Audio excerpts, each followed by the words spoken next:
नमस्कार। मेरा नाम राज है और आप देख रहे हैं मेरा channel current affairs and policy with राज।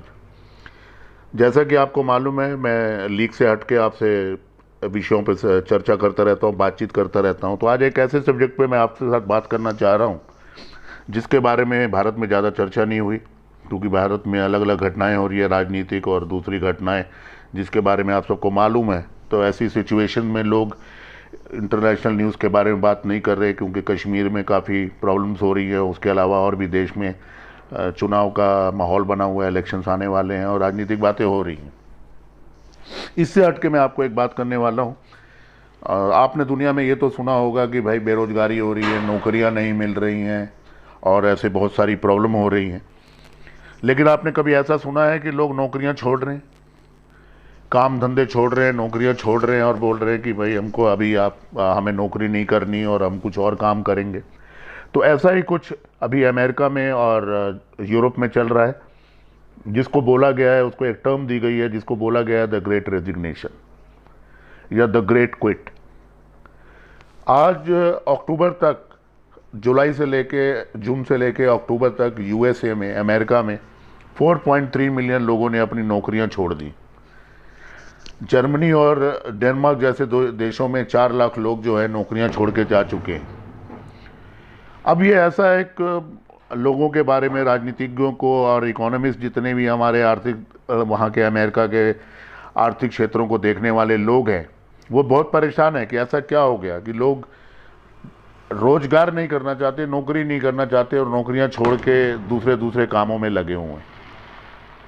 तो इसके बारे में मूलभूत विषय ऐसा आ गया कि क्या हुआ ऐसा पैंडेमिक में तो के बाद तो बेरोजगारी आ गई दुनिया में, लेकिन अमेरिका और यूरोप में ऐसा क्या हो गया कि लोग नौकरियां छोड़ के जा रहे हैं?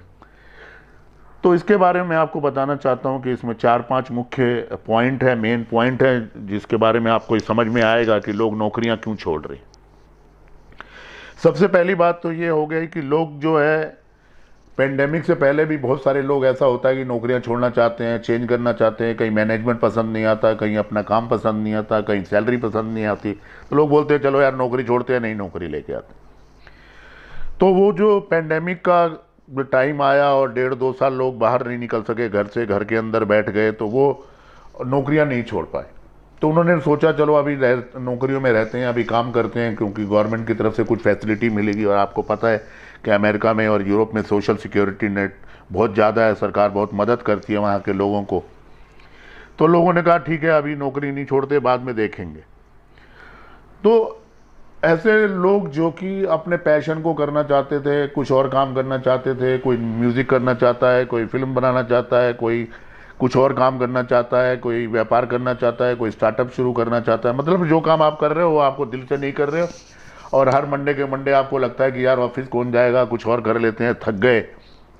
तो ऐसे जो लोग थे वो पेंडेमिक में रुक गए थे, वो एकदम से बाहर आए, उनको सोशल सिक्योरिटी मिल गई, सरकार की तरफ से मदद मिल गई। उन्होंने बोला भैया नौकरी छोड़ते और अपना पैशन करते हैं, ज़रा घूमते हैं, फिरते हैं, देखते हैं क्या करना है। तो ऐसे बहुत सारे लोगों ने नौकरियां छोड़ दी। अगर आप ये देखोगे तो कौन से एरिया में नौकरी छोड़ रहे हैं, सबसे ज़्यादा लोग जो हैं ट्रैवल्स में, होटल इंडस्ट्री में, टूरिज़्म में, और बाकी वर्कर जो हैं जो बड़े बड़े स्टोर्स में काम करते थे, जैसे मान लीजिए बड़े मॉल हैं वहाँ काम करते थे, या काउंटर पे फैशन इंडस्ट्री में काम करते थे। तो आज हालत ऐसी हो गई यूएसए में कि वहाँ पे एम्प्लॉयमेंट है लेकिन एम्प्लॉय नहीं है, कर्मचारी नहीं मिल रहे, लोग नौकरी नहीं करना चाह रहे, बोलते नहीं हमको नौकरी नहीं करनी। लोग बड़े बड़े स्टोर के बाहर बोर्ड लगे हैं कि आइए भैया नौकरी करिए, लेकिन वो नौकरी नहीं चलता। इसका दूसरा सबसे बड़ा रीज़न ऐसा हो गया कि लोग जो परिवार थे, जब वो पेंडेमिक में अपने घर में रहने लगे और जो घर की महिलाएं थीं, लेडीज़ थी, वो अपने बच्चों के साथ घर में रहने लग गई, घर के काम करने लग गई। पहले वो बाहर जाती थी काम करने के लिए, तो उनको लगा कि यार अभी घर संभाल रहे हैं, सब कुछ अच्छा चल रहा है, तो किस लिए मतलब जाके नौकरी करनी है? पैसा ही तो सब कुछ नहीं होता, बच्चों का लालन पालन भी होता है, घर भी होता है, परिवार भी होता है। अभी थोड़ा है, थोड़े की ज़रूरत है तो आराम से घर चल जाएगा, क्या ज़रूरत है अभी इतना पैसा कमा के, जब ज़िंदगी का कुछ फ्यूचर का पता नहीं, पेंडेमिक आ गया, कुछ और आ जाएगा तो क्या करेंगे? 10 लाख नौकरियां अमेरिका में पड़ी हैं, लेकिन अमेरिका में लोगों को नौकरियां नहीं मिल रही। वहाँ के टीवी, रेडियो और इंटरनेट नौकरियों के ढूंढने को करने वालों के लिए कि भैया आओ आप जॉब करो प्लीज़, हमारे पास स्टाफ नहीं है।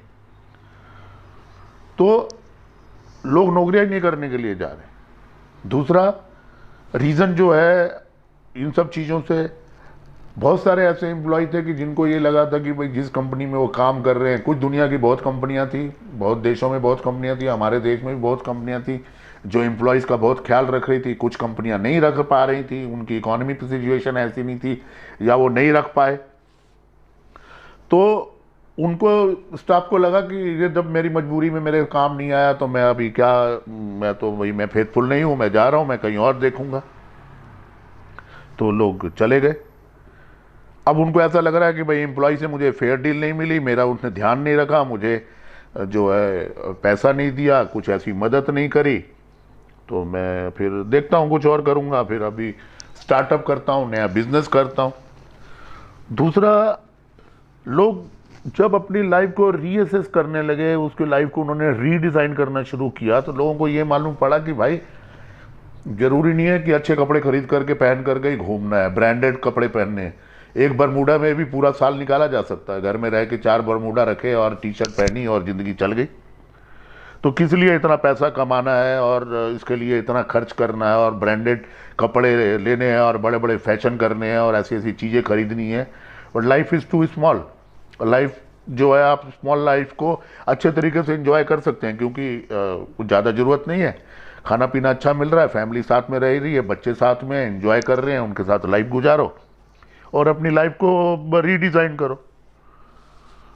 फिर तीसरा कारण ये आ गया कि बहुत सारे लोग जो हैं घरों में काम कर रहे थे, वर्क फ्रॉम होम कर रहे थे, तो वो सोचते हैं कि यार अब कौन ट्रैवल करने जाएगा, सब कुछ तो घर से अच्छा चल रहा है, तो ठीक है हम वर्क फ्रॉम होम ही कर लेते हैं, हमको ऑफिस नहीं जाना। वो कंपनी को बोल रहे हैं, अब कंपनियां बोल रही हैं कि भाई अब लॉकडाउन खुल गया तो आप ऑफिस आइए प्लीज़। आप ऑफिस आए तो कौन गाड़ी चलाए, कौन ट्रैवल करे, वर्क फ्रॉम होम तो बहुत अच्छा था। तो उन्होंने बोला भाई अब तो आप प्लीज़ हमें ऐसा करिए कि आप हमें घर से काम करने दीजिए। कंपनियां बोल रही नहीं, इतने बड़े बड़े ऑफिस बनाए हैं हमने, इतने सिस्टम लगाए हैं, कंप्यूटर लगाए हैं, कैबिन बनाए हैं, तो इसमें कौन रहेगा, तो आप आइए प्लीज़ काम करिए ऑफिस से। तो बोल रहे हैं कि नहीं। अब इसमें हो क्या रहा है कि जो सप्लाई चेन है, जो मान लीजिए आपको एक ऐसा, मैं आपको एग्जांपल देता हूँ। मान लीजिए आपके पास एक मोबाइल है, मोबाइल में हज़ारों जो है पार्ट्स लगे हुए हैं, लेकिन आपको मालूम नहीं कौन सा पार्ट कहाँ बनता है। जैसे आजकल सेमीकंडक्टर और चिप की बात हो रही है, एक पार्ट कोरिया में बनता है, एक पार्ट इंडिया में बनता है, एक चाइना में बनता है मोबाइल, फिर उसका दिल्ली में आता है, नोएडा में आता है, वो जो है असेंबल होता है, फिर वो और भी जो ब्रांडेड है वो लोग अपना मोबाइल आपका बिकता है, उसमें मेक इंडिया लग जाता है। लेकिन वो मोबाइल के स्पेयर पार्ट कहाँ से आ रहे हैं, उसके लिए एक सप्लाई चेन चाहिए जो कि सप्लाई करेगा, पोर्ट पे आएगी, फिर वो एक्सपोर्ट होगा, फिर वो आपके देश में पहुंचेगी, फिर वहाँ से फैक्ट्री में पहुंचेगी, फैक्ट्री से वो फिर उसमें बनेगा। तो अमेरिका की जो सप्लाई चेन की जो पूरी चेन थी वो टूट गई है। तो अब वहाँ पे मटेरियल नहीं मिल रहा, डिमांड को पूरा करने के लिए सप्लाई नहीं मिल रही, सप्लाई पूरा करने के लिए आपको मालूम है कि चीज़ें नहीं मिल रही।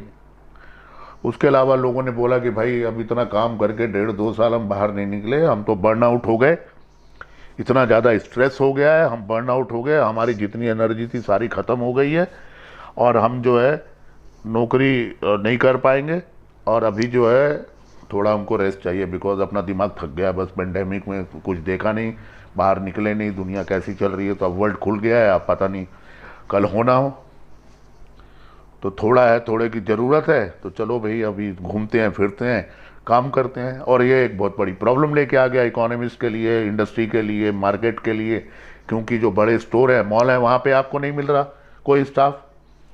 आईटी कंपनी है, वहाँ पे कोई स्टाफ नहीं मिल रहा। बड़ी कंपनी है, वहाँ कोई स्टाफ नहीं मिल रहा। फैशन कंपनी, होटल तो बिना स्टाफ के चल ही नहीं सकता। रेस्टोरेंट में आदमी चाहिए तो कुक नहीं मिल रहे, शेफ़ नहीं मिल रहे, वेटर नहीं मिल रहे। तो आज दुनिया इस बात पे पहुंची है कि भाई अब अमेरिका में तो सोशल सिक्योरिटी है, लोगों को पैसा मिल गया, लोग चले गए। अब सरकार बोल रही है कि ठीक है, जैसे दुनिया बोलती है कि भाई एक तो कैपिटलिज्म है, कैपिटलिज्म तो कुछ नहीं है, तो लेफ्ट हो गया। सरकार आपको खाना दे रही है, सरकार आपको बिजली दे रही है, सरकार आपको इंश्योरेंस दे रही है, तो ये तो कम्युनिज्म बोलता था। अब ये लोग बोलते हैं तो कैपिटलिज्म है। कैपिटलिज्म तो खत्म हो गया, अब तो कम्युनिज्म ही हो गया, क्योंकि सरकार आपकी बेसिक चीज़ें पूरी कर रही हैं। तो अब क्या करेंगे? तो नहीं भाई, हम अपनी लाइफ को रीडिज़ाइन करेंगे। अभी हम बहुत ज़्यादा थक चुके हैं। अगर घर का एक मेंबर भी काम कर ले तो उससे गुजारा हो जाता है, इसलिए ज़्यादा लोगों को काम करने की ज़रूरत नहीं है। तो उन्होंने बोला कि ठीक है, आप अभी लोग बोल रहे हैं कि चलो कुछ खेलेंगे, कुछ एक्टिविटी करेंगे, बच्चों के साथ टाइम बिताएंगे। और कोई बोलता है कि मुझे तो खेलना था, खिलाड़ी बनना था, मैं तो कुछ खेला नहीं। कोई बोलता था मुझे गिटार सीखनी है, कोई बोलता है मुझे म्यूज़िक करना है। तो आज की डेट में जो पैंडेमिक का खाने की सर्विसेज पे जो टायर्ड ऑफ जॉब हो गए, बर्न आउट हो गए, ओपनिंग इकोनॉमी ओपन हो गई, वहाँ से सब काम होने लगे और वर्क फ्रॉम होम की फैसिलिटी होने लगी, तो आज ये दुनिया में ये सिचुएशन आई। तो मैं आपको ये बताना चाहता हूँ कि ऐसा भी समय आता है हमारे देश में या बाकी के एशियन कंट्रीज़ हैं, वहाँ पे लोग बोल रहे हैं बेरोजगारी है। और यहाँ पे भी बहुत सारे लोग ऐसे हैं जो बोलते हैं भैया अब काम पे क्या करेंगे, घर से काम करेंगे, अपने गांव में ही रहेंगे। लेकिन लेबर यहाँ भी नहीं मिल रही। लेकिन क्योंकि सोशल सिक्योरिटी इतनी ज़्यादा नहीं है हिंदुस्तान में, इसलिए सब लोग नौकरी करना चाह रहे हैं। लेकिन यूएस और अमेरिका में एक ये नया फेनोमेनन चला है, उसका नाम हो गया the great quit, the great resignation. ये बात सुनकर आपको अजीब व गरीब लगेगी, लेकिन आप भी मन में कहीं सोचते होंगे कि यार ये सच है, क्या ऐसा हो सकता है कि हमें भी अपनी लाइफ को रीअसाइन दोबारा से करनी चाहिए। अभी हमारे देश के आर्थिक हालात ऐसे नहीं हैं, परंतु एक विषय आया है जिसके बारे में मैंने आपसे बात करी है। तो धन्यवाद, थैंक यू वेरी मच। उम्मीद है मुझे उम्मीद है कि आपको मेरा ये वीडियो पसंद आएगा, ये सब्जेक्ट पसंद आएगा। तो please take care, get vaccinated and enjoy your life. Thank you very much, धन्यवाद।